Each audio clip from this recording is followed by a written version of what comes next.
So Zhao has a past with Master Zhang, and he ended up leaving him because, I guess their views didn't align. But I feel like Zhang says, I feel like Zhang says it better than me. I had a pupil once who had no interest in learning discipline. He was only concerned with the power of fire, how he could use it to destroy his opponents and wipe out the obstacles in his path. But fire is a horrible burden to bear. Its nature is to consume, and without control, it destroys everything around it.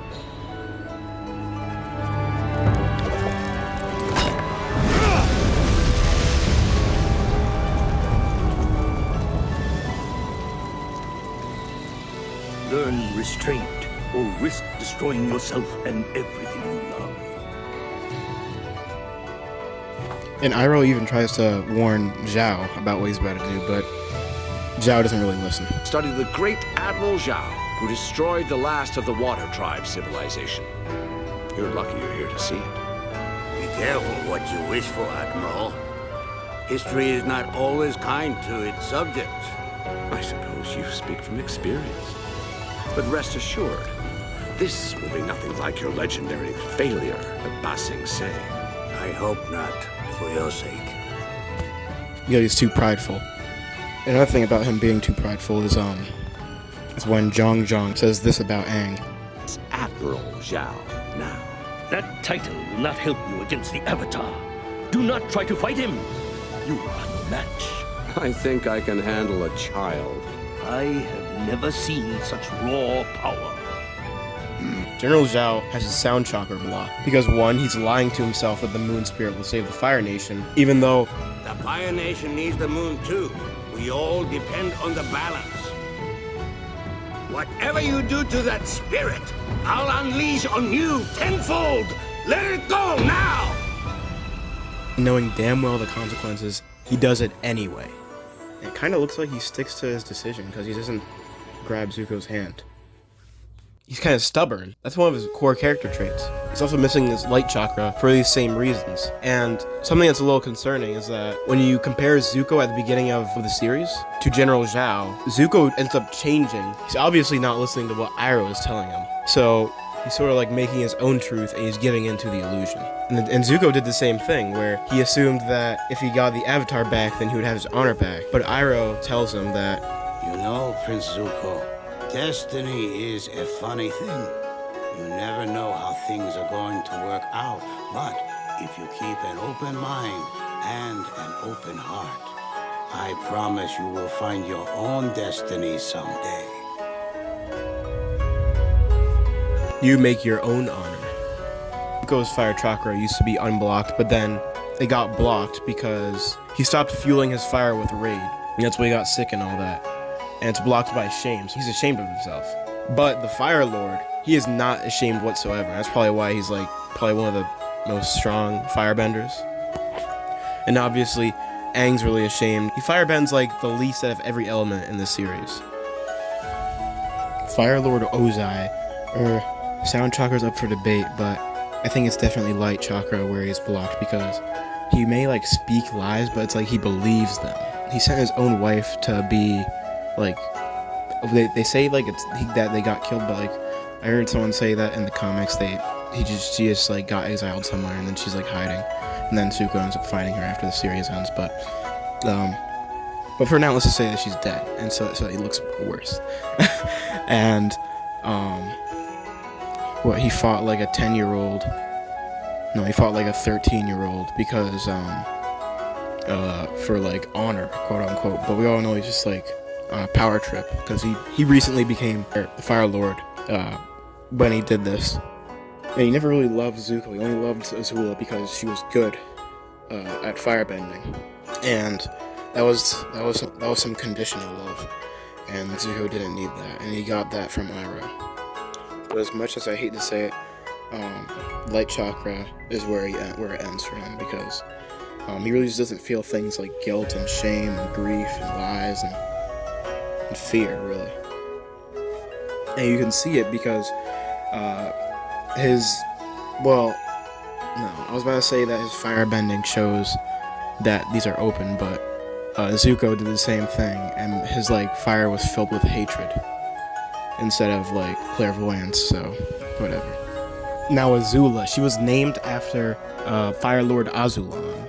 She was named after the reigning Fire Lord before that, who was killed, not surprised, by Fire Lord Uzai. Favorite child, more talented than Zuko, much more talented than Zuko. Azula. She only gains when other people are down. She likes putting people down. But Azula was ready to murk Zuko, and Iroh stopped him, but she was really willing to do that with lightning. And in fact, the Fire Lord does the same thing, so I guess, not a good family, I guess. There's one big thing. She lies so much to Zuko. She lies to Zuko to get him away from May, his like girlfriend basically, and well, he just lies to get on his nerves, and she lies to scare people, and yada yada. Earth chakra, Azula isn't really afraid. Water chakra, she's not guilty. Fire chakra, she's not ashamed of herself. Air chakra. Sound chakra, she lies. This is a big one. She lies a whole damn lot in this show. It's like her main thing. I think her light chakra is blocked. Also, the entirety of Ba Sing Se is blocked by lies, really, because they're scared of, dying or being sent to. Katara is basically the mother figure of the entire group, without her doing stupid stuff. And we see that happen in the episode where they find out, when the gang finds out that they can just rob and scam people, reap the rewards from that. And in that episode, she's the only one who's against it. And then something else happens in that episode, but doesn't really concern this. She's a pretty reasonable person. She reeks of like white authoritarian mom parenting style. And when Toph tries to tell Aang that maybe there's another way. What if I came at the boulder from a different angle? No, that's the problem.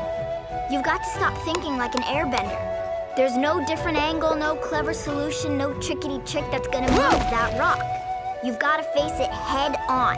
And when I say head on, I mean like this. Whoa!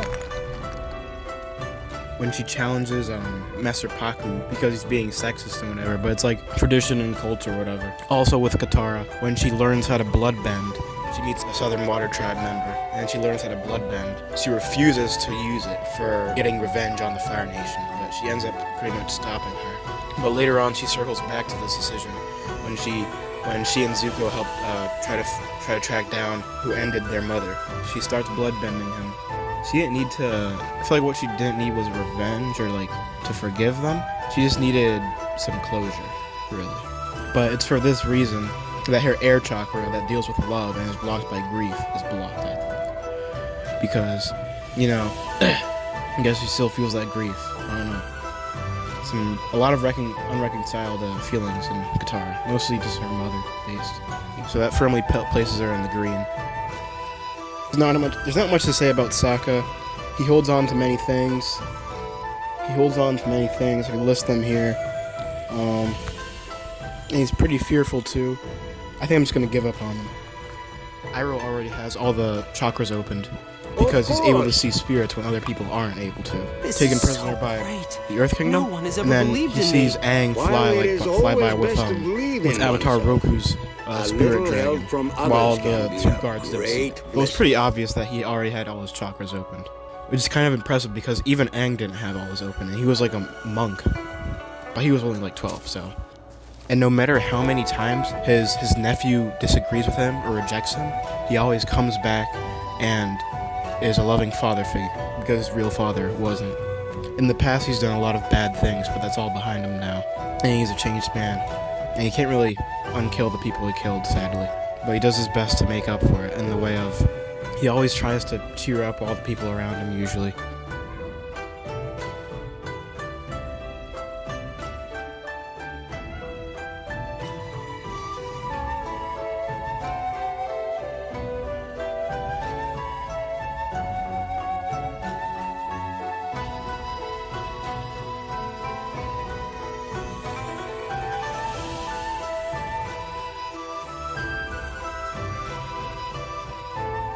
And he has a lot of humility too. He admits that he like messed up in Ba Sing Se and blah blah blah. And his son Lu Ten that he lost in the war that he was the general of in Ba Sing Se. That's when he opted out. He made a song to Lu Ten. He plays it to a crying child to soothe him, basically. Iroh's contribution has a lasting impact because he basically like mentored Zuko and sort of like secondhand raised him. And he went on to be the one to teach the Avatar firebending. And later, him and the Avatar would end up like restoring balance to the world because he claimed the throne afterwards. So he really was very important. And I feel like without him, Zuko would still be the wimpy, stupid little kid that he was season 1. He's also a Grand Lotus, which the White Lotus is like it has no barriers. Like it's more about philosophy and less about like separating because one of you does firebending, the other one does earth. And he is a Grand Lotus. You know, a lot of wise people are in this, like King Boomy, that dude who taught Sokka how to sword fight, that waterbending dude that Katara fought. And he was like the best waterbender in the Southern Tribe. And Iroh is a dragon because he, when dragons were still around, he ended up killing them. But he's not really that proud of it. But they still call him Dragon of the West because he can do the fire breathing technique. And it's no wonder that he has all his chakras unlocked because that whole take the best parts of every nation and then like apply it to yourself thing that he teaches Zuko. It lines up perfectly with all the chakras and with my board chart. That's the most important part. So really, these are all one and the same. He sticks by Zuko side by side, even if he, convulses. Okay, I'm just gonna stop there. That's Iroh. Oh yeah, also Iroh literally saves Zuko from like death. I'm pretty sure he does this multiple times, like when Zuko puts on his hood to go into the Water Nation. But talk about that when we're talking about Zuko.